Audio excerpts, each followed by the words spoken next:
Hello రుచి మిత్రులారా, welcome to my channel. నాతో నేను. ఈరోజు మనం చేసుకోబోయేది కొత్తిమీర పచ్చడి. ఈ కొత్తిమీర పచ్చడిని చాలా టేస్టీ అండ్ సింపుల్గా ఎలా చేసుకోవాలో చూసేద్దామా. దీనికోసం ముందుగా ప్యాన్లో 3 పచ్చిమిర్చిని కట్ చేసుకొని వేసుకుందాం. అలాగే ఒక ఉల్లిపాయను ముక్కలుగా కట్ చేసుకొని వేసుకుందాం. టమాటాను కూడా ముక్కలుగా కట్ చేసుకొని వేసుకుందాం.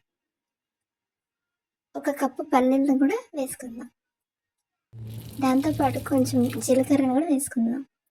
ఆ తర్వాత ఆయిల్ని వేసుకొని మూత పెట్టుకొని ఒక 5 నిమిషాల వరకు మగ్గనిద్దాం. సరే, 5 నిమిషాల తర్వాత మూత తీసి ఒకసారి కలుపుకుందాం. కొంచెం ఇలా మగ్గిన తర్వాత మనం కట్ చేసుకున్న కొత్తిమీరని వేసుకుందాం. ఇలా నేను కాళ్ళు కూడా వేసానండి, చాలా టేస్ట్గా ఉంటుంది, ఇవి ట్రై చేయండి. ఇప్పుడు మొత్తాన్ని ఒకసారి కలుపుకుందాం. ఇలా కలుపుకొని ఒక 5 నిమిషాలు మగ్గనిద్దాం. ఆ తర్వాత కొంచెం వెల్లుల్లి రెబ్బలు అలాగే కొంచెం చింతపండు వేసుకొని ఒకసారి కలుపుకొని స్టవ్ ఆఫ్ చేసుకుందాం.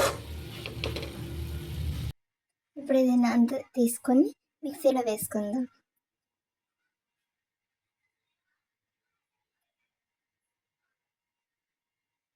మొత్తం వేసుకున్న తర్వాత రుచికి సరిపడా సాల్ట్ని వేసుకొని మిక్సీ పెడదాం. ఇప్పుడు తాలింపు కోసం ప్యాన్లో ఆయిల్ వేసుకొని కొంచెం తాలింపు దినుసులు వేసుకుందాం. ఎండుమిర్చిని వేసుకుందాం. తాలింపుని పచ్చడి వేసుకొని కలుపుకుంటే ఇంకంతే, రెడీ.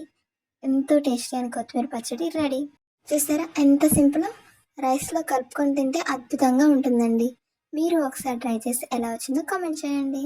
ఇలాంటి మరిన్ని వీడియోస్ కోసం like, share and subscribe to my channel my kitchen diaries. మరో రుచికరమైన వంటల్లో మళ్ళీ కలుద్దాం.